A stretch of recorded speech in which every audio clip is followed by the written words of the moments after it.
pound for pound. UFC thrills, stills, nights get loud. Big EQB, that's how we get down.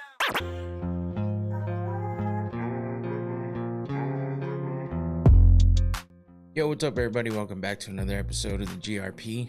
Back at it again on a Sunday. Ready to go. What up, Tyler? How's it going? Tyler Fish jumping in quickly. Good to see you, man. Welcome back. Appreciate you for always coming back and interacting. Yeah, we're here after a I don't know, kind of weird night of fights. What up, Infinity? How's it going? Welcome back. Thank you as well for always jumping in. Yeah, weird night of fights last night, man. I don't even know what the I don't know, man. There's some weird shit going on between rigging allegations and throwing fights and eye pokes and just bad reffing, just letting guys get choked out till they go to sleep when they tap like 20 times. It's like, what the fuck is happening? Yeah, exactly, Tyler. Jesus, I was like, man, what the fuck? After last week and everything with Tom Aspinall, so we get another eye poke incident here in the was it the co-main? Yeah, co-main event. And yeah, it's just strange stuff. We'll definitely get to that, obviously. But yeah, that's just whew, I don't know. It seems like we go in waves of and there's like chunks of time that happen when we just get a lot of these like fouls happening over and over and over again. Whether it be, you know, groin strikes or eye pokes. Kind of ironic that Aspinall's teammate was the eye poker. Yeah, I was thinking about that too. And just the way that Cortez Costa like handled this situation, I don't know. I'll get to my thoughts on that when we get there. I just I don't know how I feel about the whole situation. I think it's a deeper problem than whether you want to continue or not. In the end, you're giving up your money if you go back in there impaired and you know, like, or I'm sorry, injured is, why did I say impaired? He's not drunk. But you may seem like it, but I mean, if you go in there injured, you know, yeah, you're tough, you're a badass, blah blah blah, you know, you do what Acosta did. I don't know necessarily that was the right way to handle that whole entire situation, from the way that the refs handled it to the way that everyone around, like all the officials in general, handled that situation in a strange way. Yeah, like I said, we'll get to it. I should have prepped that first. I've been thinking about doing that, but it seems like a lot of times if we get people in the chat and stuff, they join later. So that's why I usually do all the prelims early and get all of my, you know, talking about whatever right at the beginning. But I'm starting to wonder if I should just go over the main topics right off the bat and then just work into everything else. We'll see. I might change up the format a little bit because I've tried to do that in the past and wasn't sure I liked it much. But, you know, sometimes you just got to get to talking about what's big. And while it does help sometimes to get people to stick around to hear about it later when I want to actually throw my thoughts out there, it's not always the best way to handle it. Who knows? What the fuck do I know? I'm not the biggest content creator out there. I can't even get this stupid Stream Elements bot to stop popping up. I enforced a bot on myself. How stupid am I? I don't know. I checked on this and I thought I fixed it, but apparently not. So I'm gonna wind up having to like block this user. It's so stupid. It shouldn't be blocked, but I'm gonna wind up having to do it anyway. Don't pay attention to it. I do think I found I think tomorrow, I just read my text. I think I found a way to block the bots and spammers during the live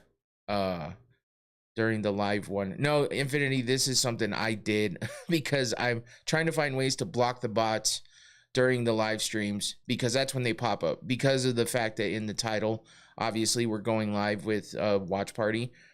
So, and I put the title of the pay-per-view in there, and of course it that's what brings the bots in. But I think I might have found a way to be able to get rid of that. Now I just got to get the Stream Elements one to get it, to get it over, or to get it out of here so it doesn't pop up because it seems strange. But anyway, just thought about that. So where was I at? Oh yeah, so the officials, the way that they handled that situation was strange. So there was a lot of weird stuff happening at UFC Vegas 110, being that it's in the Apex too, man.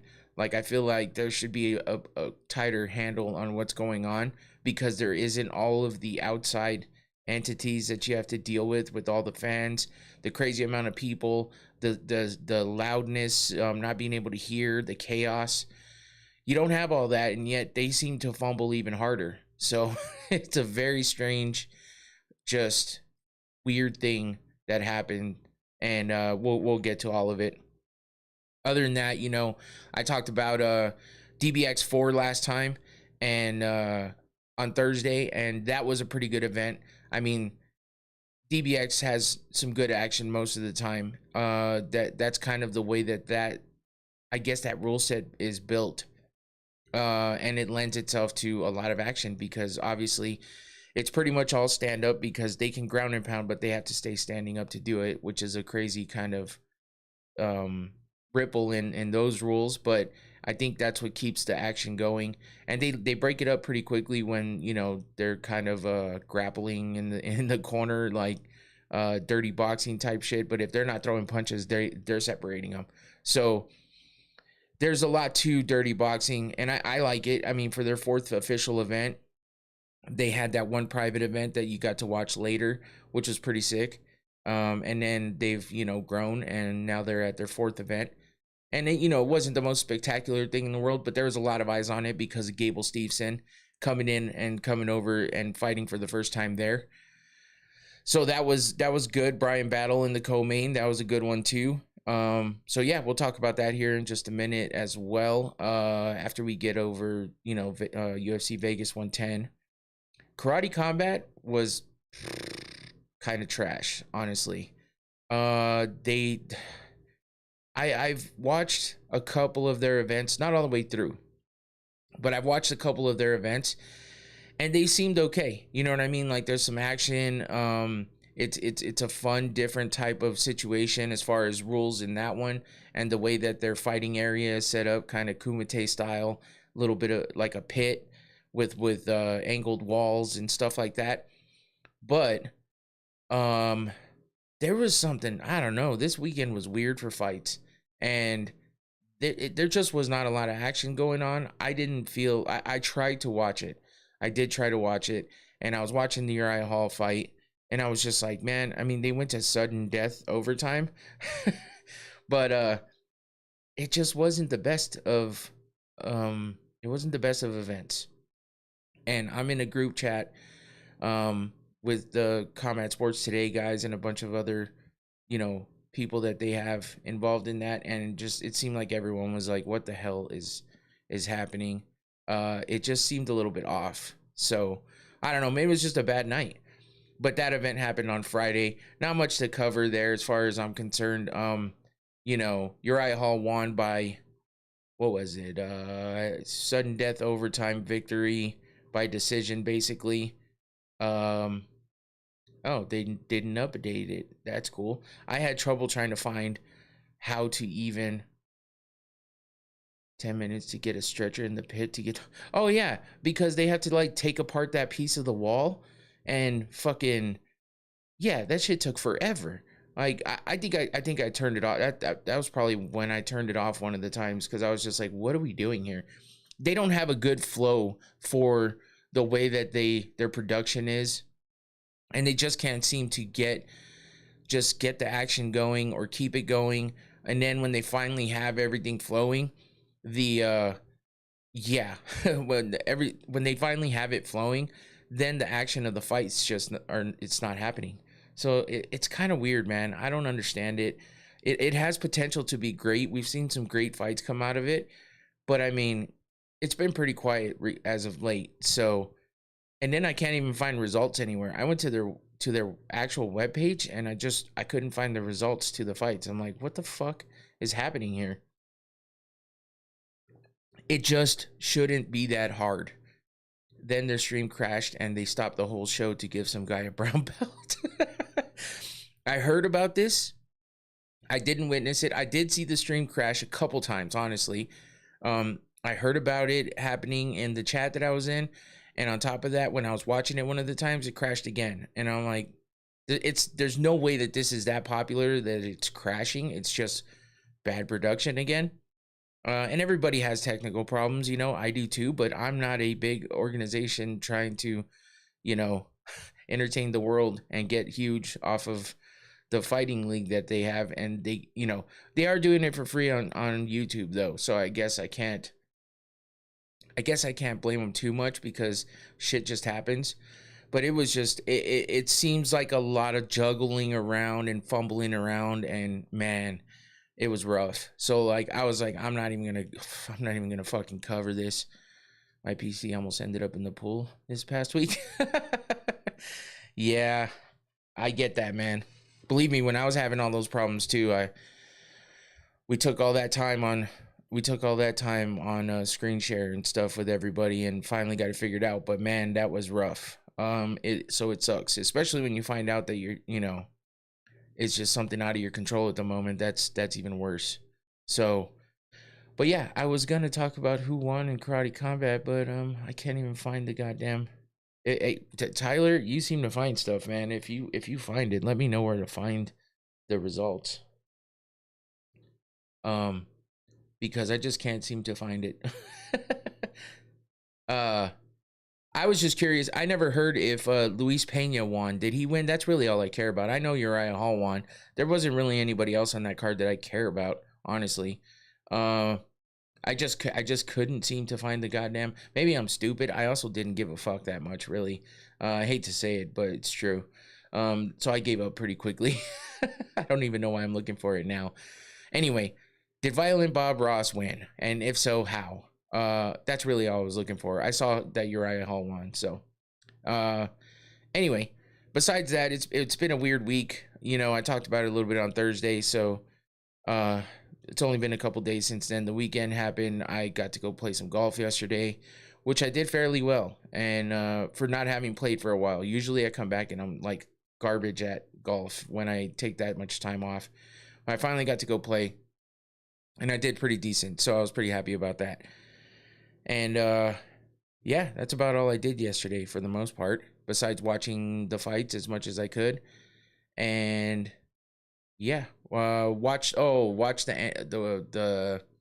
from about the 6th inning on. I watched the World Series because we were watching it while we were at dinner in the beginning. So I was in and out on a few of the first innings, and then we just decided after dinner to go hit up a bar that we could watch the rest of the game at. My wife was actually interested in seeing it, and I was too. So normally I don't care because my team's not in it, but I was kind of curious. I was kind of curious to see if the Blue Jays could pull it off, and they did not. So that was a damn shame. I'm just tired of seeing the Dodgers win. Ohtani's a badass. We know that. I like Freddie Freeman a lot, considering he's an ex-Brave. He was with us when they won the World Series last time. So, yeah, but I feel like the Dodgers are constantly taking the Braves out, and it pisses me off. So I'm biased in that way. So it would have been, nice to see them not win again. It was a good series though. So 19 innings, shit was ridiculous. It sure was. It sure was. And I was wondering if we were about to get into another fucking long ass game for this final game, but that didn't happen. So the Dodgers win it in the 9th. They had the top of the inning, and they get that homeboy got that home run. I don't even fucking remember who it was. And the fucking Blue Jays just, how do you get fucking bases loaded and then just get like hit into a double? Fuck, man, I don't know. Shit sucks. It's a pain in the ass. But thank God you could get drunk and sober in the same game. Oh yeah. I didn't watch that one at all. I just kept hearing about it. Blue Jays sold. What do you mean by that, Tyler? But yeah, anyway, when it comes down to it, it was a pretty good series. So And in the end, the Dodgers win. And then today, my fucking football team shits the bed and loses to the goddamn Steelers, of all people. The fucking Steelers. My wife's a Steelers fan. I can't find anything on the Karate Combat results, not even Tapology. Yeah, that's where I was looking, and it was empty. I'm like, I'm glad I'm not the only one. Listen, I appreciate you looking, because that makes me feel better about the fact that it's not just me. It's their shitty ass way of doing things. It's just like Bellator. You could barely ever find anything about Bellator back in the day. But anyway, at least you could find results. You could never find out where they were going to be having the fights or where you could watch them. But I only found 2 links and neither had shit. Okay. Infinity said because they suck. Are you talking about the Steelers? Yeah, my wife and my daughter are Steelers fans. So unfortunately, they've been doing shitty, and then they decide to show up and play against my team when they have the best record in the NFL. And not to mention my team for, being stupid. Oh, the Karate Combat got you. My team for being stupid and giving up a game when they had the best record in football right now. So let's hope they turn it around. Blue Jays bases loaded, and he hits a fucking fly ball. Oh, I got you. Yeah, that's just ridiculous, man. Ridiculous. So anyway, some letdowns this weekend, but it is what it is. So we'll get to fight talk now. Before that, though, let me hit up some Noctane and give a shout out to my sponsor, Noctane Smelling Salts. Appreciate you for the sponsorship. I always got to shout them out. You know the deal. Red Cap's the most potent. Go to their website. Check out what they got there. Oh, I turned on the light instead of the fan again. I do that every time. But it's the most potent, so you'll see a harsh reaction from me, even though I keep claiming that these are dying on me, but they keep rejuvenating. And I'm okay with that, because when I need it, and I usually need it right about this time. So let me take a whiff of this real quick.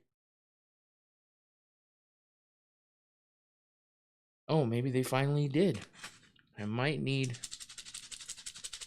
So you can add a little bit of water to them when they start to wear out a little bit, and they pick back up, and that's usually when you get hit again by surprise.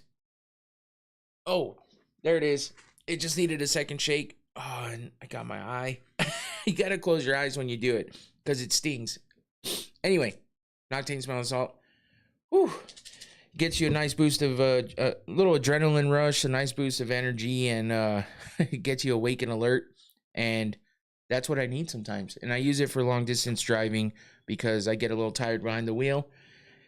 Other people use it for other reasons. It's a good one, though. There's a link in the description below.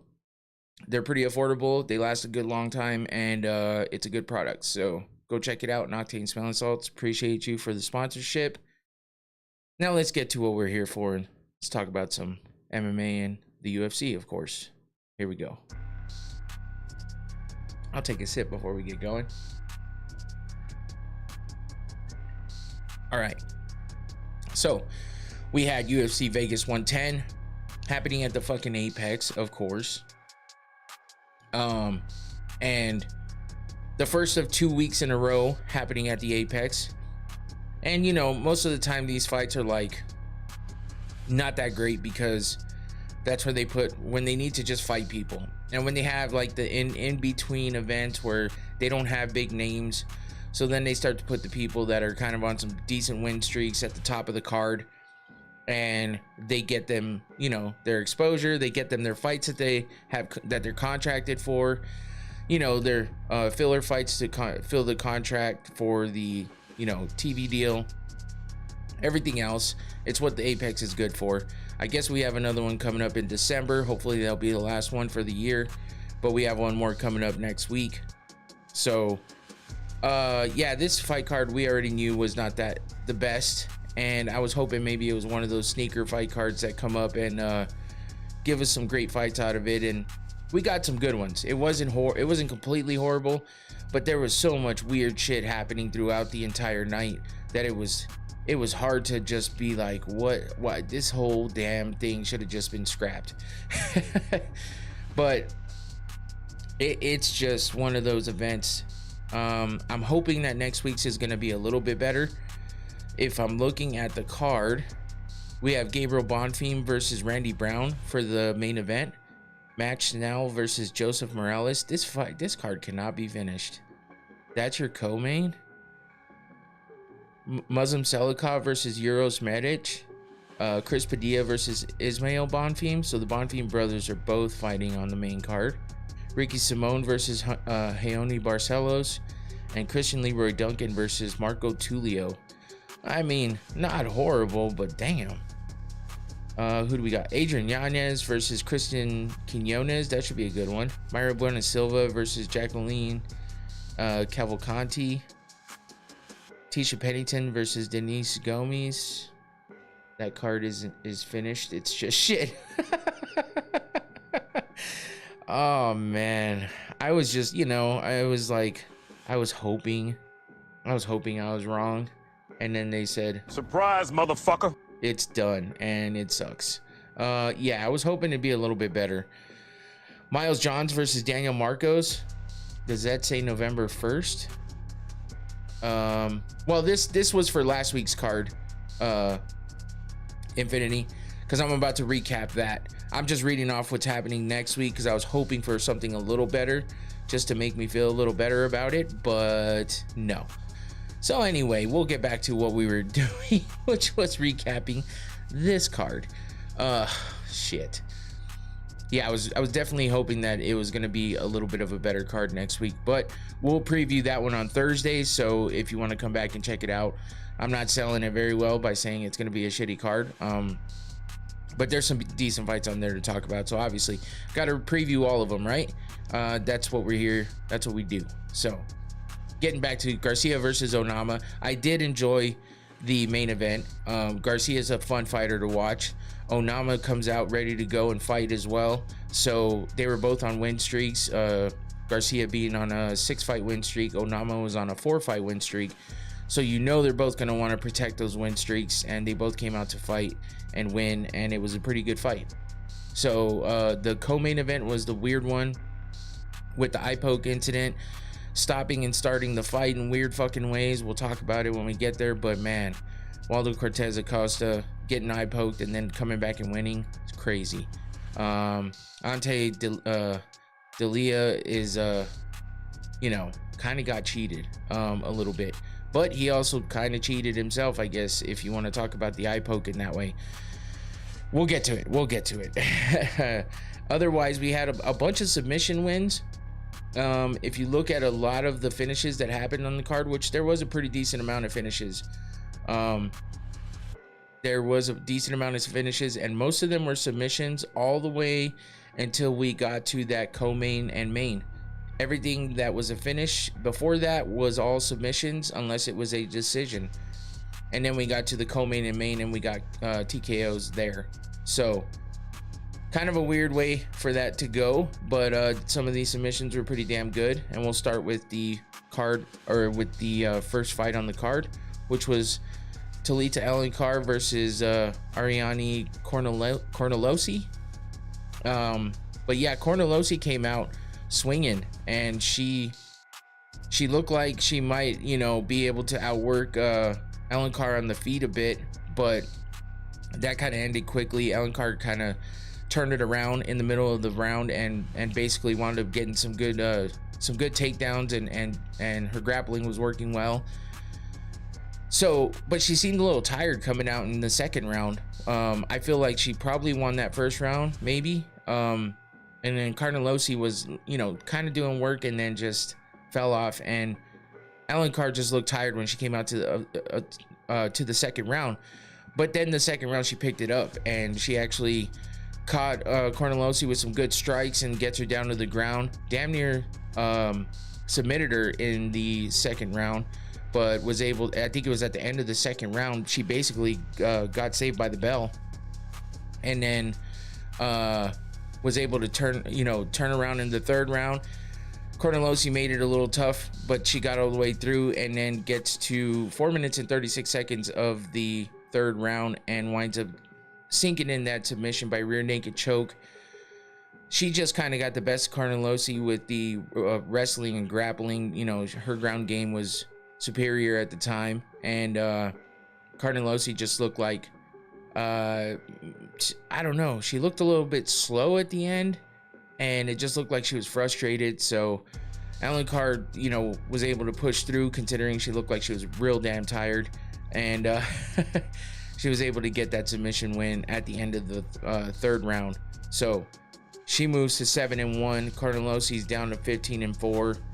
Alencar, that makes, oh yeah, it just puts her back in the win streak. I mean, in the win column. She had a loss in her last one. She's been on a win-loss type streak. So Carnelosi is now 3-3 in the UFC, and she's kind of on that same trajectory with the win-loss kind of pattern going. So the kind of fight you would expect from the first fight of the night on a fight night card, but wasn't too horrible of a fight, I guess.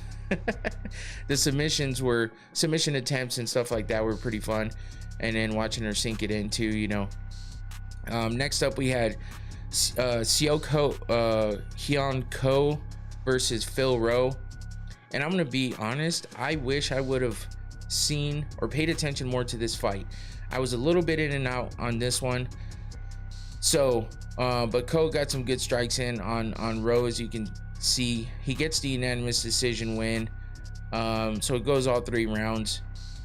I was hoping for some more excitement in this one, as far as like a good finish. I was kind of thinking that might be what we get from Ko in this one, if not from Rowe, but it didn't happen. We got the decision, so that puts Ko on an even bigger win streak. He would, oh no, that's only 2 in a row, but he was coming in on a pretty decent fight streak. He literally didn't live up to his name.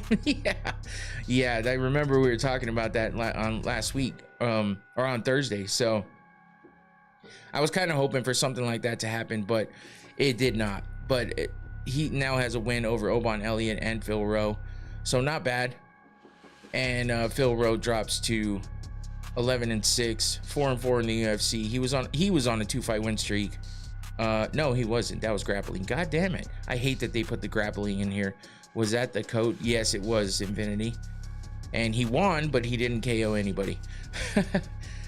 So yeah, Rowe goes back to the losing column after getting 1 win over Angelosa. He had 2 losses in a row before that.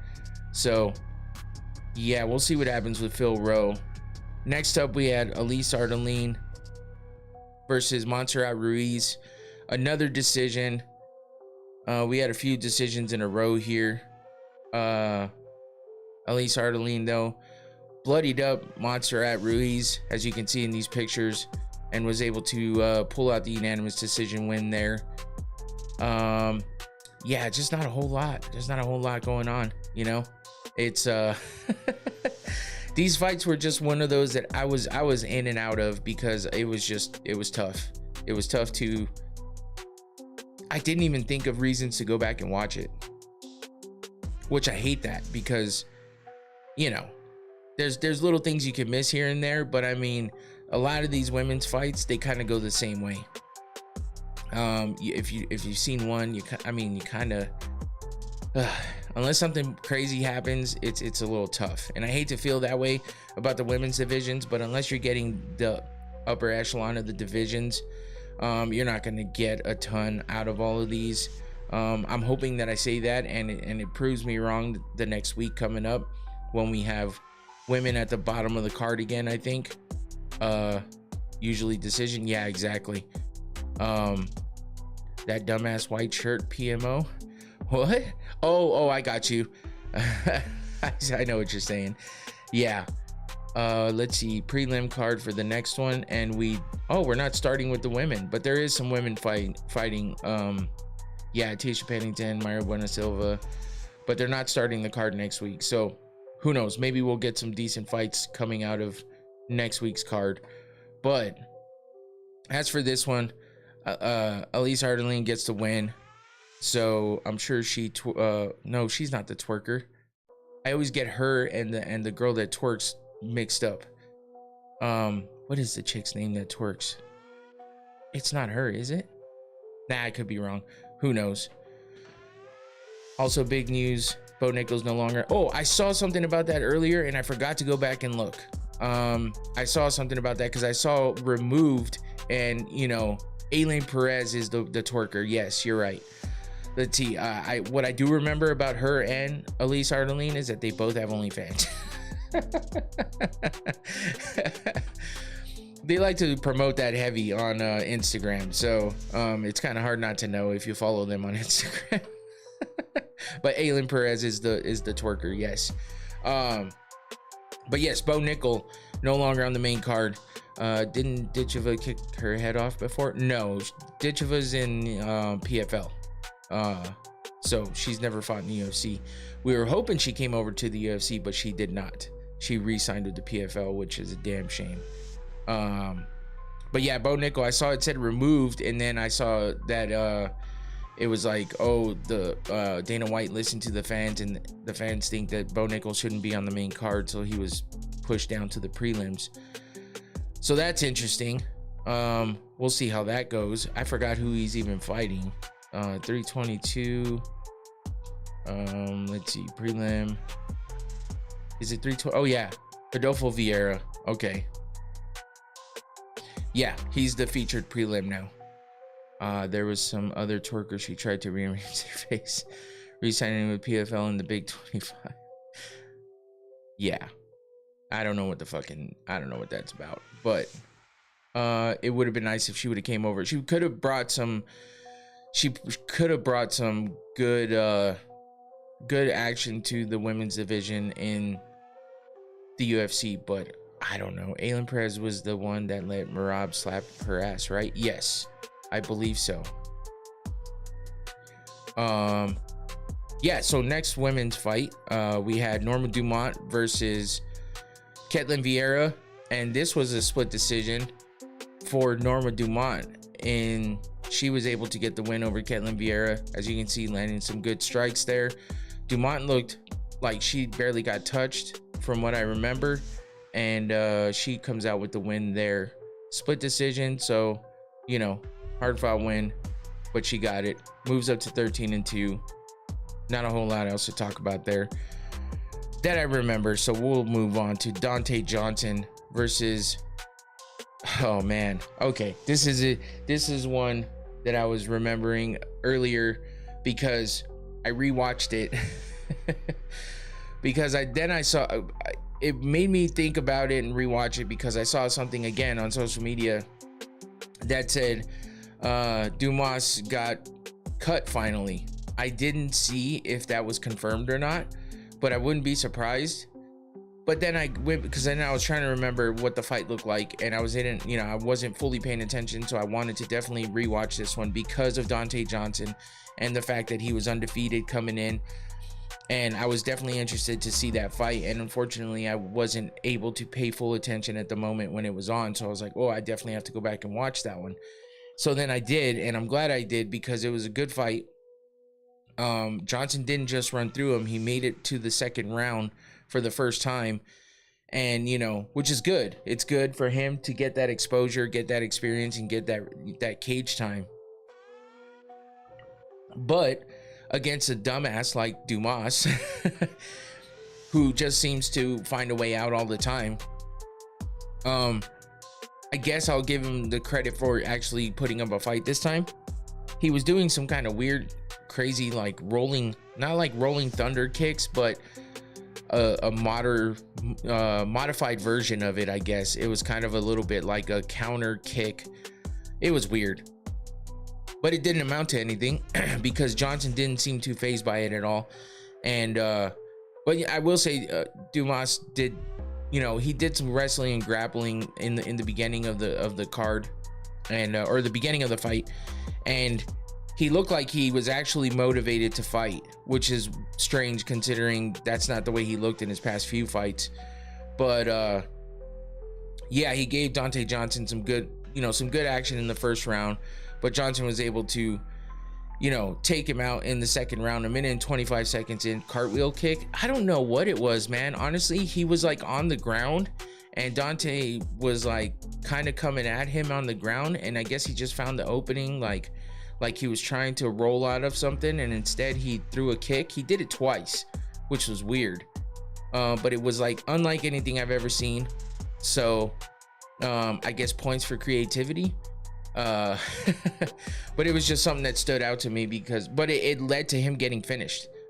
He couldn't get off the ground, and he got himself wrapped up in a guillotine, and Dante Johnson stays undefeated, moves up to 7-0, and he winds up getting a performance of the night bonus for this fight against Cedric Dumas, or Dumas. I heard them saying Dumas on the broadcast, probably because they didn't want it to sound too much like dumbass. But you can't fight it if that's what you are, and Dumas is definitely a dumbass.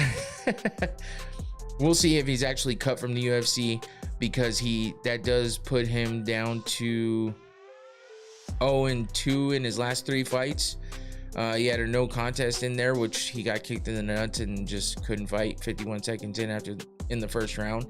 He only has 1 win in his last 5 fights. Yeah, pretty much. So I don't know. We'll see. I can't believe he's been able to stick around in the UFC as long as he has. But Dante Johnson looks like he has some promise. Like I said, he got a little extra time in that cage and was able to, you know, get a little more experience in there. You know, he didn't fight much adversity, but he was able to, you know, have to fight it off for the full round, move into the second round, and then quickly end it in the second round and gets that submission win. So Dante Johnson stays undefeated, gets a performance of the night bonus, and we move on to Timmy Kuamba versus Chang Ho Lee. And man, we did have some action in this fight. Kuamba is always coming with those flying knees, huh? He reminds me of Sandhagen in that way. Always throwing those crazy knees, and he lands them. As you can see, the little uppercut, short uppercut there in that left-hand picture, but his nose was bloodied up as well. He's able to get the win by unanimous decision, moves up to 10-3, and that puts him on a 2-fight win streak, where his last fight he got that flying knee. That's what I was remembering. He got the flying knee to get the finish, and finished it on the ground against Roberto Romero.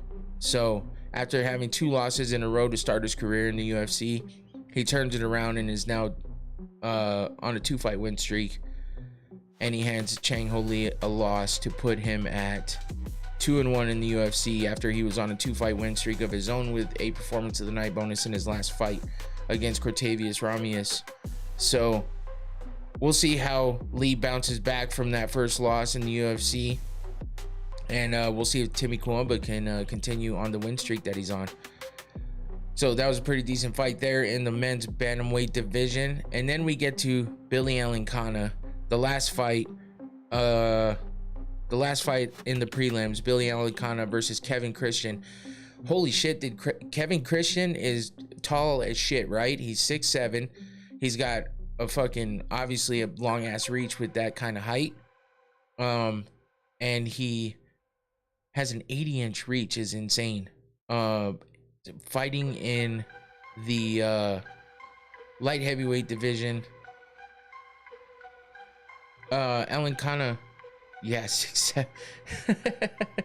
Yeah, Alencana was, I think isn't this the one we were looking at? Yeah, he's 6'3". He has 77 inches. I think we were talking about this on Thursday. But Christian was using that length, fucking getting those kicks. He was beating the shit out of Alencana's legs. Alencana's inside thigh was like super what do you call it? God damn it, why am I losing my words? Swollen and red. And but Christian was just getting, and then that little teep kick, kind of fucking up the middle kick that he was pushing Alencana away with was good. It was working, but Alencana was able to fight it all off and fight through it all. And 3 minutes and 33 seconds of the first round, he catches Christian with I think it was a right hook or a straight right, and he drops Christian and then jumps on him and is able to flatten him out. And as you can see in that picture on the right, it's a weird position, right? So Alencana is kind of high up on his back. He has an arm trapped, and Christian tried to Christian tried to tap with that arm there, as that's what he's in the middle of doing. Look where the ref is. So the ref's trying to see if he's in or out, still working or whatever, and he's not looking at any hands. And Christian has his hand over Elencana's leg, and of course Elencana's probably feeling his arm moving, but because he's thinking he's trying to get out, right?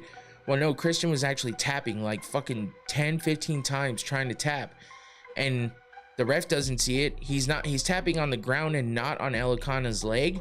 So Elencana didn't know he was tapping, and he winds up going to sleep and starts twitching on the canvas when Elencana gets off of him, all because the ref was not in the right position. Or maybe he was, but he's not looking for a tap anywhere, which is strange. I guess it's a tough position because he does have to see if he's still conscious or not, but he's not looking for a tap anywhere. Christian probably should have verbalized the tap, and he wasn't tapping on Elencana, so it's hard for Elencana to know that he's tapping, so he's got to keep going until the ref stops it. It's a tough, weird situation altogether, but holy shit, it sucked to see Christian tapping. Like, it was a panic tap too. He's tapping like this, and nothing. He's just, and Elencana's still choking him, and then he puts him to sleep, gets off of him, and Christian's like, twitching on the canvas. He gets up and his face is bloodied up from where he got hit because Elencana followed up with some shots as he went to the ground. And he wakes up and he's, face down on the canvas, and he kind of does like a half push up to look around, and he's wiping his nose like, I'm bloody, I'm looking around, there's people around me. Like, I felt bad for the dude with the look he had on his face. Especially because he tried to tap, he didn't have to go out, and he tried to get out of there properly, and it didn't work for him. So maybe a scary situation for him at the moment, but at least he's okay. He woke up quickly, but it was a weird situation altogether with the ref not seeing the tap, Elencana not feeling the tap because it wasn't being tapped on him. And yeah, it's just, I don't know if we should blame the ref or not, but it kind of sucks that he's there to save the fighters when they need to be saved, and yet he couldn't do it in this moment. So it's a tough situation, but I feel like it's a bit of a fuck up. So either way, Elencana bounces back after that shitty ass performance against Ibo Aslan in his last fight, where he did get the win, but it was a horrible fucking fight. So comes back against Kevin Christian and gets a rear naked choke in the first round, and makes that 2 wins in a row for him. And Elencana looked pretty good in this fight, man. He looked like he showed up and was ready to fight, and there was some decent action before he was able to finish it. Christian was coming off the Contender Series, where he got a submission by triangle and armbar back in September of last year. So this was his first fight in the UFC, first official fight, and unfortunately it ended the way it did for him. But we'll see if he bounces back. Yeah, that Ibo fight was the second worst fight I've ever seen behind Torres Finney, and oh man, that fight was horrible too. Yeah, 100%. Let's see. I was just thinking about some other horrible fights, like Thug Rose and Carla Esparza. That was a horrible fight with like no kind of punches being thrown and no action happening. That was bad. And then if you remember, Israel Adesanya and Soldier of God, what the fuck is his name? Yoel Romero, when they look like NPCs just standing there fucking bouncing back and forth and not doing anything. I think Romero was just flat-footed with his hands up looking like a still frame picture. That was bad too. But yeah, Torres Finney and Robert Valentine was horrible as well. So just to go along with some of these bad cards sometimes, fucking A, man. As you can tell, I'm not the most excited about this one. Style Bender bouncing. Yeah. Anyway, that moves us into Yoel never ran in that fight, not once. He barely moved. He looked like a fucking, like a statue. It was a weird fight, man. But moving on, we got Ellen Nascimento versus Cody Durden. Man, Cody Durden, he looked so good in the beginning of the fight, almost every time. And if not, if he doesn't like seem like he's doing well, he's at least trying real hard. And I know that you don't get much for that. He stood his ground. You all won that fight. Should have been. Oh, okay. Yeah, I don't remember the whole portion of that fight because I fucking tried to forget that fight because I was real disappointed in that shit. But it was a weird one. But yeah, Cody Durden's one of these guys, man. I feel like he starts to fight real well, but then he always finds himself in trouble at some point or another. And whether it's getting beat up on the feet or getting, you know, dominant positions being taken on him on the ground, one way or another, he seems to fuck it up somehow. He's a good fighter, and he shows that, but his record doesn't, because he's 6-7. Here we go with 6-7 again.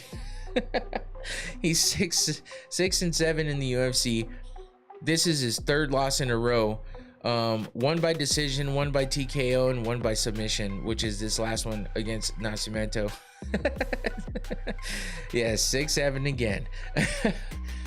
His last win was in 2024 against Match Now, where he got a ninja choke of his own and a performance of the night bonus. But before that, he had 2 losses in a row. So if you look at his last 1, 2, 3, 4, 5, his last 6 fights, he's 1-5, which is fucking crazy. The last time he had more than 1 win in a row was in 2023. Between 2022 and 2023, he had a 4-fight win streak. But most of those were decisions. So I don't know, man. Cody Durden, you hear that name, if you've been following for a while, you kind of know it's going to be a fun fight to watch. But you can pretty much bet against him because he only busts out wins every once in a while. And I kind of feel bad for the dude, but at the same time, it is what it is. Again, you don't get participation awards or effort awards, but he tries real hard. He's one of those guys that you just appreciate the effort, I guess. Nascimento, though, was able to, wrap up the submission win and move him to 4-1. It was kind of weird because I think Durden kind of fell into the submission, or he was trying to go for a takedown after getting that elbow that you see in that left hand picture. That's what it was. I just remembered the sequence where Nascimento was able to get like a counter elbow on him, which is that picture on the left. And then Durden dropped down because it definitely hurt him. He drops down to try to get like a single leg, and Nascimento, wraps him up and gets a choke on him. So that brings Nascimento to 4-1, puts him on a 4-fight win streak because he lost his first fight in the UFC against Tagir Ulanbekov by split decision, and he's been on a 4-fight win streak since. So, and that puts him with 2 performance of the night bonuses as well, because he got one for this fight. 3 minutes and 13 seconds into the second round, after he, was not doing the best against Durden in that first round, and then Durden just found a way to lose like he usually does. But it was a last minute replacement fight. They were fighting at 130, I guess, at a catch weight, so that's interesting. But Durden fought hard, and like he always does, but he came up short, unfortunately for him. So that brings us over to Chuck Buffalo, Charles Radke versus Daniel Frunza.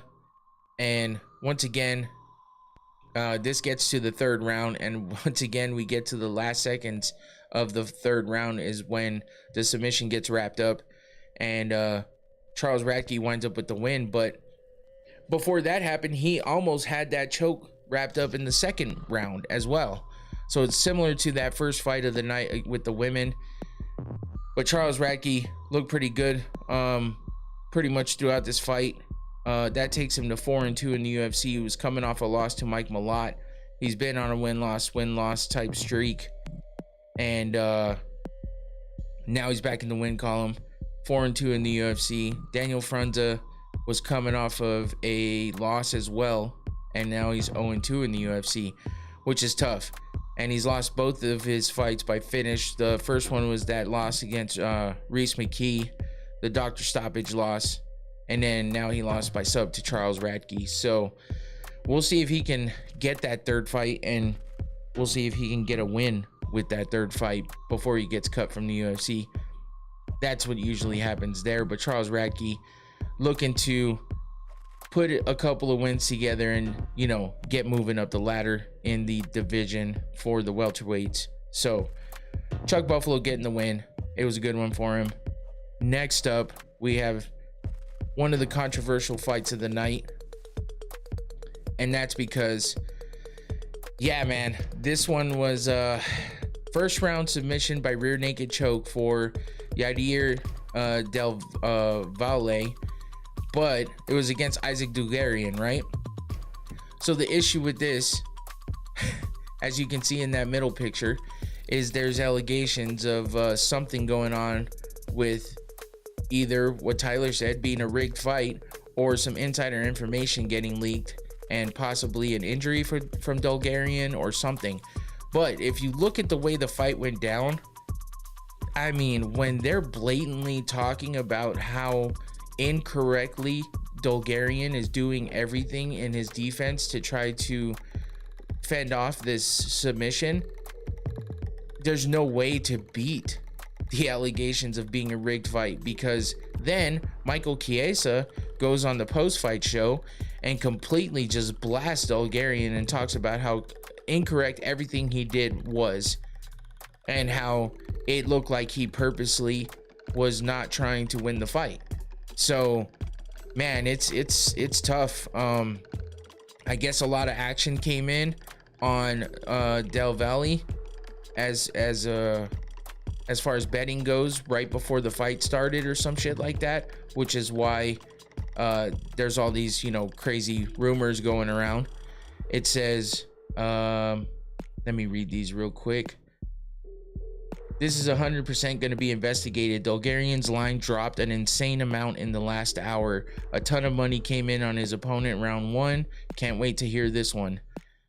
The other one says, and he gets finished in 4 minutes. Something insanely unethical happened tonight. And that was a response to a previous tweet from Ben Davis that said, all right, let's see how quickly Dulgarian gets folded.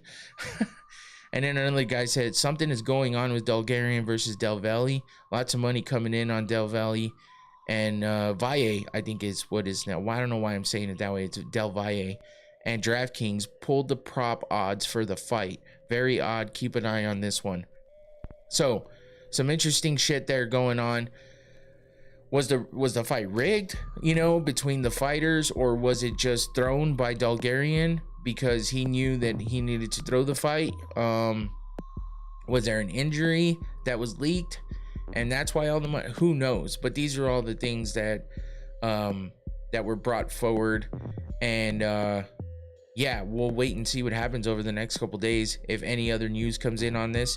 I thought I heard something about the fact that Dulgarian might have trained under who was the coach, former fighter that got busted with all of the what the fuck was his name? Tyler, where you at? I know you know. James Krause, that's what it was. James Krause got hit with the, you know, leaking information and insider information and profiting off of it because he had all of his betting stuff going on. So he gave information to other people in order to, you know, win fights or win bets due to people being injured and whatnot. So yeah, there you go. Tyler got it too. I know the delay, so you probably had it while I was asking, but then I got it. Yeah, so apparently Dulgarian might have trained under James Krause in the past. Not sure. So we'll see. We'll see what comes out with this, because it is a lot of fishy shit and a lot of weird shit that happened in this one. But in the end, Del Valle gets the win by submission, rear naked choke in the first round in the men's featherweight division. And we'll be waiting to see if something gets overturned or what kind of action happens on this. If it goes quiet, that's going to be a little bit weird. I guess I also read something about the UFC being informed within an hour or so of the fight happening about the irregulation in the odds and all the money coming in on Del Valle and stuff like that. But they chose to leave the fight in and keep going, which people thought that was a red flag. But I mean, how are they supposed to have enough time to get that, you know, kind of sorted out? So they made the decision and let the fight go on. Maybe that'll bite them in the ass. Who knows? But I guess if official information came in about, you know, fight odds and props being pulled by, you know, betting sites and stuff, you might want to think about that a little bit. But you know, they can't really afford to, well, they can afford to lose fights. What am I saying? But to pull a fight out of the main card, you know, they're not going to do that unless they absolutely have to. I feel like that was a good reason to pull the fight, but maybe they're playing it safe on the fact, you know, with the contracts with the fighters. I don't know. This is a weird one, and we'll have to wait and see what happens. So we'll move on to Jeremiah Wells versus Themba Gorimbo. And this one, I mean, it was an okay fight, I guess. For the most part, there was some action going on in it. I feel like nothing really stood out to me in this fight. I don't know. Tyler, did you watch this one, and what did you think of this fight? Because I was, I guess, a little bit underwhelmed. I was thinking maybe we'd get a little more action going in this fight, but Wells just seemed to be able to take Gorimbo down and, you know, kind of not hold him there, but I don't know. There just wasn't a whole lot going on in this fight. It was a little bit disappointing to me. I was hoping for a little more action, but yeah, Wells was coming off of a 2-fight losing streak. Yeah, Gorimbo looked good at the start, but Wells beat him up later on. Yeah, and that's kind of, I mean, I didn't even feel like Gorimbo was doing that great in the beginning either. It just kind of seemed like just an even whatever type fight.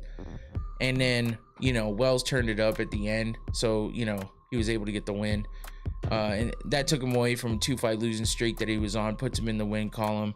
Themba Gorimbo, I just felt like there was a lot of hype around Gorimbo for a while. And then, you know, he lost to Vicente Luque in his last fight. 52 seconds into the first round, gets choked out. And now he loses a second one in a row to Jeremiah Wells. But, you know, he got a win over Nico Price, Ramiz Brahimaj, Pete Rodriguez, and Takashi Sato. So he's on a 4-fight win streak. 3 of those being by decision. But, you know, I guess he's never was a really, like, exciting fighter, but I felt like there was some hype around him, and then it just kind of fell off. So tough, man. That's about how this card went. But that brings us to the co-main event and main event, which had actual finishes. I mean, the submission finishes were good, you know, obviously in the other fights, but this is more controversy going on here, as you can see by these pictures. We had Waldo Cortez Acosta versus Ante Delia, and there was another eye poke happen. And like Tyler said earlier, it was by Delia, who is the training partner of Tom Aspinall. So you would think, hey, motherfucker, keep your fingers closed. Look what happened to your teammate. It almost cost him his belt. Maybe not, you know what I mean? But if he would have continued to fight and fighting the way that he was fighting, with one eye, and especially, that might have cost him his belt. So you would think after all of that shit that happened last week, that your training partner would maybe, you know, be a little more cautious and hope that doesn't happen to him and have it not happen by him. But instead it did. And, you know, he was complaining about the fact that he thought it was a punch. Now, when you look at the replay, it did look like a punch. But the thing is he kind of put his hand out there and like extended his fingers, like, so you could see they're kind of curved, so it kind of looked like a punch, when like it looked like he did this like little looping punch, and instead he actually poked him in the eye. When you get the real close slow-mo, it definitely poked him in the eye. And Acosta was, I thought he was playing it up at first. I was kind of annoyed because I wasn't listening. I didn't have the sound on, because I was playing it on my phone. I was somewhere else, and I didn't have the sound on. So I'm thinking that Delia wins, and then I see that he sits up and he's wincing from his eye and all that, and I'm like, oh, that must have just happened with the punch, right? Because it looked like a punch. Then I start seeing the slow-mo replays, and I'm like, what the fuck? That's an eye poke for sure. It was half poke, half punch, kind of. Yeah, I mean, when you really get that close-up slow-mo, though, I mean, it looked like pretty bad eye poke. But yeah, he was throwing it out there, but the way you see it happen in the fight, like I think it happened earlier in one of the fights earlier too, where the ref actually warned, he stopped the fight and called time and warned both guys to keep your fingers. I think it was Ellen Kana and Christian that it happened in, because I remember Ellen Kana told the ref after the fight that he for some reason always seems to do well and win when that guy is reffing, which I thought was a strange thing to say. But I was just thinking to myself, I thought he was going to talk to him about the fact that, hey, I appreciate you saying to keep your hands closed, because he was more talking to Christian. But instead he was telling him that he seems to win every time that he's his ref, which is, you know, cool, I guess. He needed to be the ref in that Izo Oblong fight, because goddamn, that was a shitty fight. But so there was some warnings. That was a good thing to see. You know, that was some good shit from the refs. But on this one, Delia gets that eye poke, and then of course Cortez, you know, bends over because he's like wincing in pain, and Delia follows up with some shots. The ref calls it as if it's the fight's over. On the bright side, Tom won't be vacating. Yeah, true. Not yet, at least. He's got a little more time. But I thought the fight was over because I wasn't listening, and then I see the replays and I'm like, oh shit, what is happening here? So they take all this time, right? They bring the stool into the cage, all the doctors and all the officials and all this other bullshit, everyone's in the goddamn cage. Delia's celebrating with his corner, you know, he's all happy and shit, but then he sees that they're like looking him over and they're pointing at the side table and asking for a replay. Now, my understanding of the replay situation is that you cannot restart a fight after a replay. That was the last thing I heard as far as the official rules on that. I'm not an expert, obviously, but you know, I follow the sport enough to, you know, pay attention to some of these rule changes, and I thought that that's when the replay gets implemented, the fight has to be over after that. The fight can't restart. Now, especially with the way the fight ended, I think I got bit by a mosquito or something, because my arm is itching and I feel a little bump, and that's annoying. I hope there's not a mosquito in here. But yeah, the way that the fight got stopped, it already seemed like the ref had stopped it. So according to Delia, he's like, hey, what the fuck, man? You stopped the fight. I thought the fight was over, you know, but the ref never, and the broadcast did say this. When I went back and listened, the broadcast was saying, we're confused because, you know, he didn't wave his hands in the air to call the fight. The stool being in the cage doesn't happen during normal timeouts either. That's exactly what I was getting at next, Tyler. I was leading up to that because, yeah, that's the other thing. You don't bring the stool in. You don't let a motherfucker, when they have an official timeout, if they want to sit on the floor of the cage, I guess they can if the ref wants to let them, but they can't bring the stool in, sit on the stool and have someone tending to them. You know, Tom Aspinall barely got tended to while he had the eye poke situation. They gave him a wet rag to put on it to try to make it feel better, but that's it. He didn't have anybody wiping him down. He didn't get a stool to sit on to fucking take a break, and Cortez Acosta got all of that. So we're thinking the fight's over, and instead it's not. They go to the replay, they're shuffling around, running around, fucking looking like a bunch of weirdos and idiots, and next thing you know, they're like, well, we're gonna start this fight back up. It was an eye poke. And it's like, what? First of all, wouldn't you just call that a no contest at this point? And second of all, when do you start a fight again after a replay? Third of all, when the fuck do you get to have a stool in the cage and get tended to by doctors and everything else if the fight's gonna continue and it's not the official minute, the minute rest? That doesn't make sense. So there's a lot of weird shit going on here, and I understand the panic and the wanting to make sure that you do the right thing, but in that process, it seems like everything gets fucked up always. So I don't understand the way that they handled this situation. It didn't make sense to me. I feel bad for Delia for the fact that he thought he won. He's celebrating thinking he won, and to me, it was kind of valid at that point for him to think he won.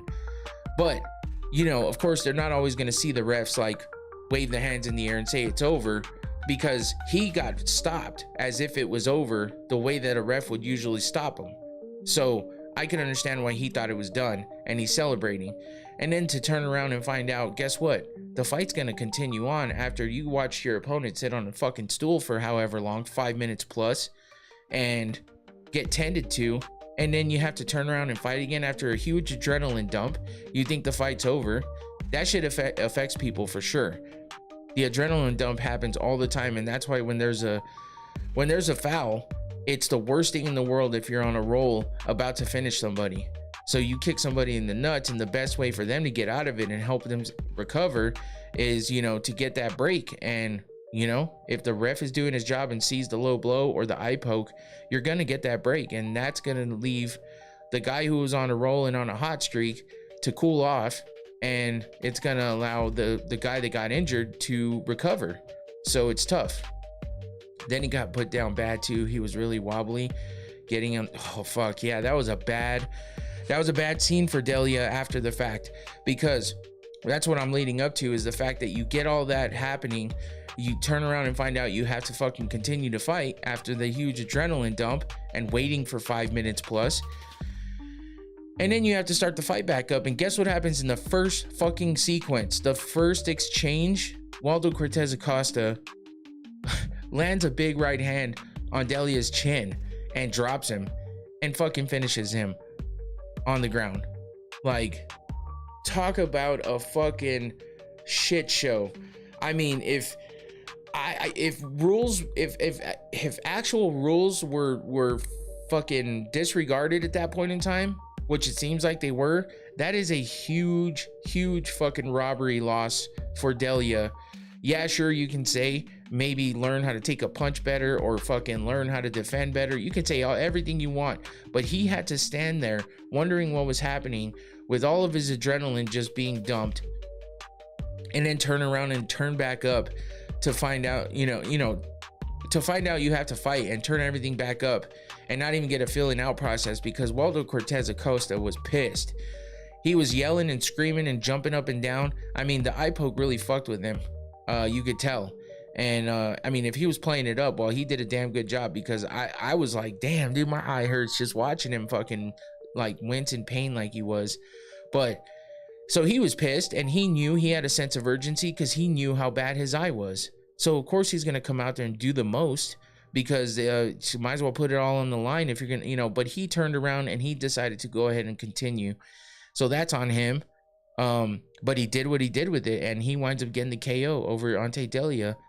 And fucking it was a nasty TKO too. Like, he didn't knock him out cold, but as Tyler said, trying to get back on, they cut back to Delia as he got up, and they tried to sit him on the stool. He looked okay when he got up at first, because he kind of has that like weird look on his face all the time.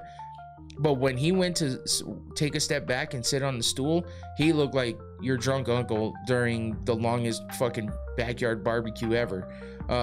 When he's pounded about, 3 12-packs already and moved on to hard alcohol. So that's about how bad it looked. It was nasty, man, and it sucks for Delia. I kind of feel bad for him, but at the same time, stop fucking putting your fingers out there. Because I'm sick of this shit. I'm sick of these fights ending this way because of shit like that. Now, if you're a Salsa Boy fucking fan, then this is the best thing in the world.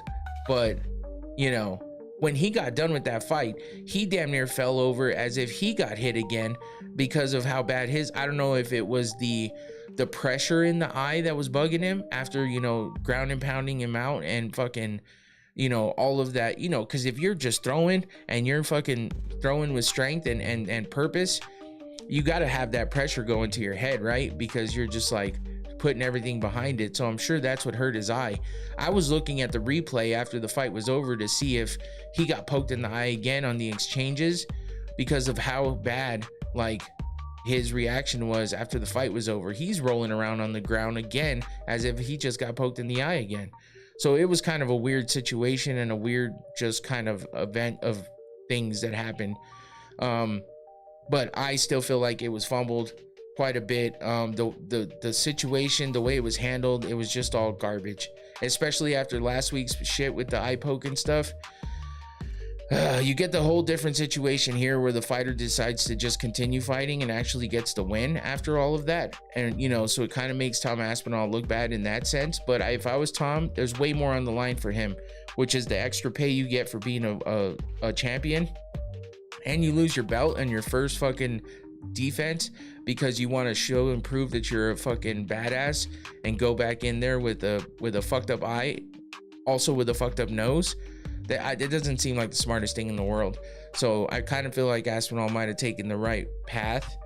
But you know, haters are gonna hate. They're gonna talk all this shit. I understand at the same time some of it, but this one turned out totally different. And Acosta was playing with fire, and he didn't get burned because he got the win. So he took advantage of it, and he turned all of his anger and frustration into winning that fight with the first punch he threw, coming back in. So regardless of what happened in between all of that, that's what happened at the end of the fight, and Acosta comes out with the win, gets the performance of the night bonus as well, which is another kick in the nuts for Delia. That puts Salsa Boy to fucking 8-2 in the UFC. He was coming off a loss to Sergey Pavlovich, so he's now back in the win column. And Delia was 1-0 in the UFC, coming off his first win against Marcin Tybura, where he got a performance of the night bonus there 2 minutes and 3 seconds into the first round, and then turns around and thinks he wins and winds up losing, which is a shitty play of hand for him. So that sucks. We'll move on to the oh no, did I fuck this up? Hold on. I sure did. All this talking and I messed up my stuff here. Oh, I know what I did. First of all, there's that. Kind of same situation as oh dude, how did I do this? Well, I guess we're gonna leave it there because apparently I fully messed up. I totally forgot about the the main event. Oh my god, I prepped for this way earlier too. You know what, I might be able to just throw it in here real quick, but I forgot to put my visuals up for the main event, which is stupid because it was the best fight of the night. I got ahead of myself, I guess. Let me look here real quick and see. But yeah, it's just kind of weird to see Acosta with the same like little towel. Obviously that's what the corners have, that's what the cutmen have probably, so he's kind of holding his eye the same way. And he took some shots at Aspinall after the fact, kind of saying, hey, this is what you're supposed to do. Casual.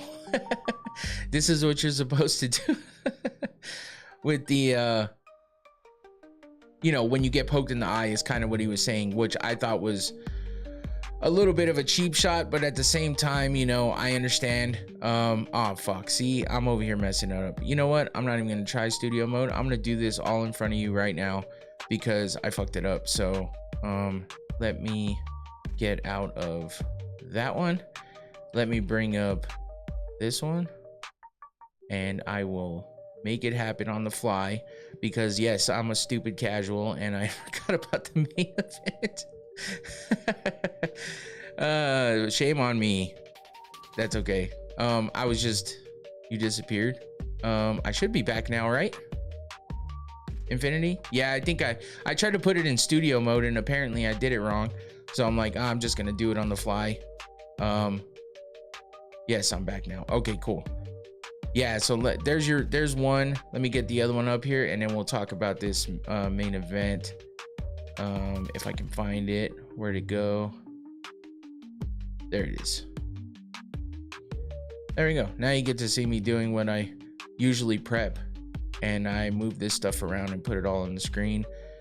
Infinity knows how this goes because he's seen it all before, but if anyone else in here hasn't seen it, this is how I usually prep, and you're not usually seeing this, but because I fucked it up. Now you are. There we go. Cool, good enough. I'm not going to make it all centered and perfect because I just did it on the fly, and well, resize and repeat. Yeah. Yeah, so anyway, oh geez, and then I turn him off. What a dipshit.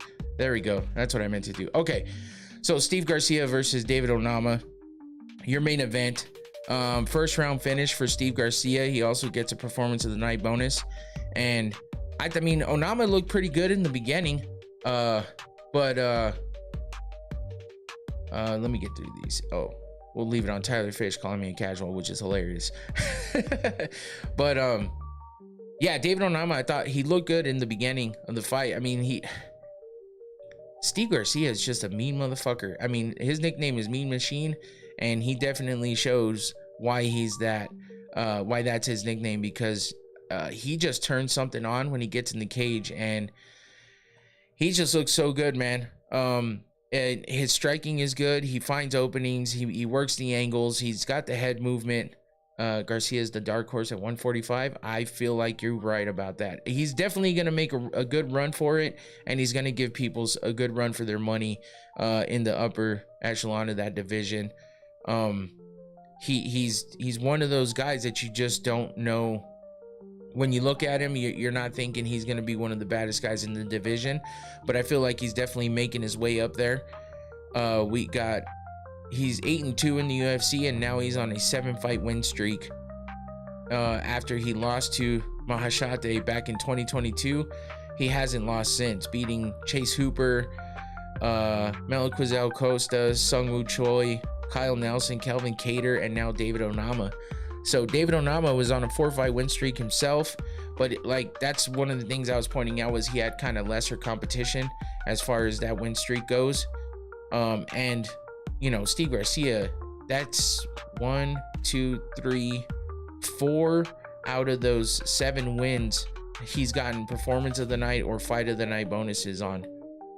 So yeah, they're all performance of the night bonuses, which means it's all him. I can't even describe it, but he looks like an NPC fighter, but it's really good. Yeah, no doubt. That's a good way to describe it. He definitely is unassuming, but he said it after the fight too on the mic. He said, you know, when my dad told me to come in here and whoop some ass, so that's what I did. So he definitely has a switch that turns on when he gets in that cage, and I feel like he's gonna be one of those guys to look out for. He's on this big win streak now, 7 wins in a row. So I'm excited to see what he's gonna get next, or who he's gonna get next, because David Onama was a good opponent, but again, I don't think David Onama had the kind of opponents that Steve Garcia has had. I think his best opponent was Giga Chikadze, who was his last win. He also had Roberto Romero, Jonathan Pierce, and Gabriel Santos were his other wins. The only one of those that he had a bonus on was that first fight, starting that 4-fight win streak back in 2023. So I'm sure David Onama will bounce back and get back in that win column. But for now, Steve Garcia is the mean machine, and he fucking showed and proved it. Continues on that big win streak he's got. Now it's 7-0. He's 19-5 overall and 8-2 in the UFC. Got a performance of the night bonus, and I'm excited to see what he has coming up next. I'd like to see, let's see, when was his last fight? He fought in July, and then he fought twice, and so he fought twice this year. He fought twice last year. Same kind of spreads as far as the amount of time he fights. So it's looking like we won't see him until like mid next year. But I would love to see him sooner than that. He didn't seem to suffer much damage. His nose was a little bloodied up at the end of the fight. I think, no, not his nose, his eye. But it looked like it just kind of pulled up there from, you know, maybe catching a small cut or something. But his eye was a little bloody, so it didn't seem like any big injuries of any sort. So hopefully we'll see him again soon. Maybe, what are we in, November, December, January? Maybe like February-ish would be a good time to see him come back. And with a higher level opponent would be nice. Kelvin Cater was a good opponent, and that was his last fight. Then he gets David Onama, so we'll see what kind of opponent he gets next. But Steve Garcia gets the big win in the main event. So that wraps it up for UFC Vegas 110. I'm gonna do this on the fly again and then actually hit the button, and that'll bring us to DBX4. I did want to touch on this card for a minute because obviously we had the Gable Steveson debut fight on this card, which I was excited to see because you know, there's been a lot of hype around Gable Steveson being the NCAA champion multiple time from what I remember. He's also a gold medalist in the Olympics. He signed with the Buffalo Bills and worked with them for a little bit. And then he also he should fight Emmett or Jean Silva. Oh, actually, I think those would both be really good fights. I was gonna say Jean Silva would be a really good fight, but so would Emmett. Those would be bangers, man. Fight of the night for both of those, I think. So good call there, Tyler. That would be a great fight to see. So yeah, Gable Steveson, and then he made his MMA debut in the LFA and gets a first round TKO win. So then he moves over to DBX, and the only reason, you know, that I can make sense of for this is because he's just trying to get exposure. He's got ties with John Jones, who is, you know, somewhat being a mentor slash coach type figure in his life, and you know, you could tell that they're pretty close. And with John Jones having a stake in DBX as you know, a part owner, I would assume he said, well, listen, we can get you in DBX, we can get you a good fighter to fight, and you can put on a good performance, and then we'll have people there to see it, or we'll bring attention to it. Well, they had someone there to see that, and that was Mick Maynard, who is the you know, the matchmaker for the higher weight classes in the UFC. So he was there and witnessed it, and Gable Steveson gets the big win in the first round, and, you know, talks to Mick Maynard on the mic saying, hey, I hope you were impressed, I hope you liked what you saw, and I hope we get to work together soon, because, you know, he's trying to get into the UFC. So he's got the ties to make it there, and he's got the skills, but, you know, he's only done one MMA fight and now one DBX fight. And yes, he's getting these big wins, but, you know, these opponents aren't really at the level of the UFC. So he hasn't even fought in any of the, well, LFA is kind of a feeder league for the UFC. So I guess he has kind of fought in those, but he's only fought once. I would assume maybe get like 3 or 4 fights before, but he's really trying to fast track that career for sure. So Gable is somewhat impressive, but he really needs to fight someone decent. Yeah, that's the thing, you know. The only I brought up the card because I just wanted to see who else on this card. I didn't really get to watch all this. I was watching some of it while I was on the show on Thursday. If you remember, I was a bit distracted. I did watch that Cannon versus Burton fight, and Cannon is actually affiliated with some a native here in Tucson. Yeah, the Bryan Battle fight, I was definitely going to talk about that one here too in just a minute. But Cannon is affiliated with someone here in Tucson that has a gym here. I think it's called Toro Tech. But Anthony Burchek, who used to fight in the UFC, he's here locally, and I guess he's part of his training camp, or one of his or maybe his wrestling coach or something. I'm not sure, but he's close with him. I saw it all going down on Instagram. It was cool. Burchek also talked to Gable Steveson, so that was something cool to see. But yeah, that Cannon guy's a badass. I watched his fight in the last DBX as well, and I'm like, ooh, this is the second time I've seen him fight, and that dude fucking shoots off punches like a cannon. Like, that motherfucker is like a machine gun, just non-stop action, which is a little bit reckless, but he seems to find a home for a lot of those punches, and doesn't take a lot of damage right away. So that was a good fight to watch. It was exciting. And the only other one that I was really going to talk about or touch on was Francisco Trinaldo versus Amen. Trinaldo being 47 fucking years old, and he gets a win, which is insane. He gets the win against let me find this dude's name. Nyanesh Amen, but Trinaldo gets a unanimous decision win. He's 47 years old, which is insane. So yeah, former UFC fighter, been around forever, and still fighting at 47 and getting a win in DBX, which is crazy. So Gable Steveson though gets his first round finish 15 seconds into the first round. I mean, it was just all out right away, and he put the guy away for sure. And it was clean shots, don't get me wrong. It's not like they just, you know, clash together and he gets a lucky shot in there. As you can see, he landed this great uppercut which dropped his opponent and pretty much, you know, jumped on him standing, of course, ground and pound, and he finished him on the ground. So a big win for Gable Steveson, and he showed his athleticism by running and jumping over the top rope in one leap. I'm talking like he ran to the ropes and just crouched down and jumped over like nothing. So you want to talk about some box jumps that motherfucker does? He's got the legs for it, but he's a huge guy, and for him to have that kind of agility is insane.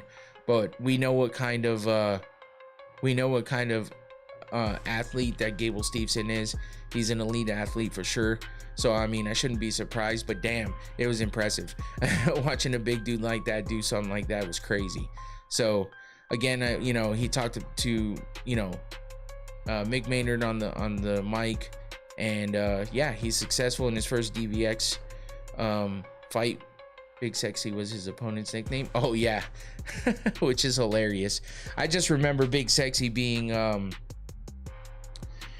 what was homeboy's name from the UFC? He was in the UFC, talked a lot of shit. He's on the MMA Roasted podcast. Sean McCorkle.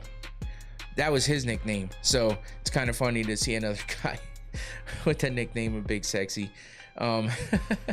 Anyway, the other one that I was going to talk about was Bryan Battle as well. This was an interesting fight and an interesting finish. So Bryan Battle gets the first round finish by 48 seconds, or in 48 seconds in the first round, and he got wobbled in the beginning, which was crazy because his opponent came out swinging for the fences in a fucking erratic fashion. Look at that. Tyler's on the same fucking level as me right now because he's saying it too. But yeah, he came out swinging like crazy, and he fucking caught Battle and wobbled him, almost dropped him, but Battle just, you know, battled through and fucking came back, kind of tied up his opponent, and then he looked like he was about to throw a knee because he kind of had him in that tie clinch. And I think he thought about it and realized that he couldn't do it. But while that was all happening, his opponent's fucking machine gunning fucking punches to his body. And I think Battle finally wakes up and gets out of it and turns him around, lands this weird kind of uppercut punch on him, drops his opponent backwards, and then he jumped on him and knocked him down. And then that picture on the right is what happened next. His opponent's going to stand up, and Bryan Battle just walks up to him in a way that looks kind of bad in this picture if you think about it, but Bryan Battle walks up to him, and as he's on one knee trying to get up, Battle just stares at him, and the guy looks up at him, and Battle's just standing there, and next thing you know, Battle just throws a shot to his chin and fucking knocks him down, and he's done. And then the ref called it. So the ref didn't stop it. Battle wasn't really doing anything. His opponent's trying to get up, and in the process he just says fuck it and hits him in the chin because he's not getting stopped, and finishes it. So, and the finish was like when you punk someone at school and you gotta make sure your boy's watching first. That's a damn good way of explaining that because that's exactly true, because you could see that in that picture here. You know, he's just standing there looking over him like, hey, are you done? No, you're not. Okay, cool, I'm gonna finish you now. So that sounds bad too. If you look at that picture and hear me say that, I should probably have not said that, but that's okay. It is what it is. I'm not big enough for people to clip things off yet, so we're good. I just realized that I'm narking on myself over here. It was fun though. It was an interesting fight, man, to watch Battles get a second win in DBX. He might have found his place in DBX, but I'm sure he's going to be looking to get back in the UFC at some point in time. Either which way, this was a pretty fun event. It was better than the Karate Combat one, I'll tell you that right now. And shit, I mean, if you're looking for all-out action, it might have been better than the UFC fight. But again, the main and co-main had the finishes. We had one decision, the Trinaldo one, and then a finish, a majority decision, a finish, three knockouts in a row, and then a decision. Yeah, so it was a little bit mixed up, just like everything else. But the action in these fights is crazy because it's 3-minute rounds. So there's not a whole big feeling out process. None of the main event or the co-main, there was no feeling out process at all. It was all under a minute. Gable won in 15 seconds. Bryan Battle wins in 48 seconds. If you look at the other finishes, 1:36, 38 seconds, 2:28 of the second round. Okay, so that one went a little longer. 33 seconds of the second round was the other one. So, you know, a lot of action. It happens quick. It's a fun one. So go watch DBX if you get a chance. It's free on YouTube anyway. You can go rewatch their previous events or just wait for DBX 5 to come. I'm sure it'll be coming soon. So that about does it for me with all of my fuck ups and everything else. Wasn't that many, but you know, we do it on the fly. We do it live. Fuck it, we do it live. Basically, if you want scraps in action, watch BKFC or DBX. That is 100% true. That's pretty much what you can do because it's all stand up. It's all fucking just blood and BKFC is definitely bloody.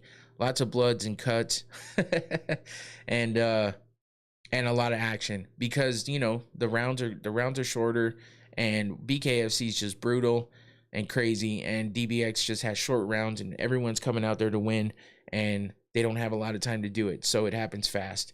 So DBX is a good one. I've liked it since it started, and I'm gonna continue to watch it. And BKFC is fun as well. So definitely those if you want nothing but action with no ground game involved.